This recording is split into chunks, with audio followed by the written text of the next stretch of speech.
இந்த ஃபெஸ்டிவல் சீசனுக்கு பிளாக் பஸ்டர் வண்ணங்களில் Amraj Tissue Dhoti Shirts. ஆஸ்திரேலியாவுக்கு எதிரான டெஸ்ட் போட்டியின் முதல் இன்னிங்ஸில் 150 ரன்களுக்கு இந்தியா ஆல் அவுட் ஆன நிலையில் அதனைத் தொடர்ந்து விளையாடிய ஆஸ்திரேலிய அணி 7 விக்கெட் இழப்புக்கு 67 ரன்கள் எடுத்துள்ளது. ஆஸ்திரேலியா இங்கிலாந்து அணிகளுக்கு இடையிலான முதல் டெஸ்ட் போட்டி பெர்த் மைதானத்தில் காலை 8 மணிக்கு தொடங்கியது. இந்த போட்டியில் டாஸ் வென்ற இந்திய அணி முதலில் பேட்டிங் செய்ய முடிவு செய்தது.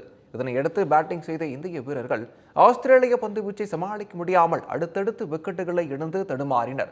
ஒருபுறம் நிதிஷ்குமார் ரெட்டி மட்டும் நிலைந்து விளையாடிய நிலையில் மறுபுறம் இந்திய வீரர்கள் அனைவரும் வந்த வேகத்தில் பெவிலியன் திரும்பினர்.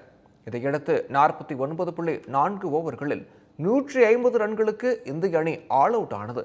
இந்திய அணியில் அதிகபட்சமாக நிதிஷ்குமார் ரெட்டி 41 ரன்கள் அடித்த நிலையில் ஆஸ்திரேலியா சார்பில் ஹேசல்வுட் 4 விக்கெட்டுகளை கைப்பற்றி அசத்தினார்.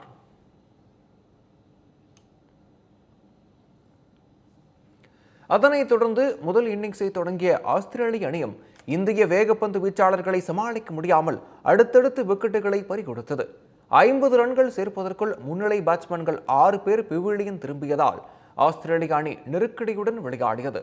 முதல் நாள் ஆட்ட நேர முடிவில் ஆஸ்திரேலிய அணி 7 விக்கெட் இழப்புக்கு 67 ரன்கள் எடுத்து உள்ளது. அலெக்ஸ் கொடை 19 ரன்களுடனும் மிச்சல் ஸ்டார்க் 6 ரன்களுடனும் களத்தில் உள்ளனர். இந்த ஃபெஸ்டிவல் சீசனுக்கு பிளாக் பஸ்டர் வண்ணங்களில் Amraj Tissue Dhoti Shirts.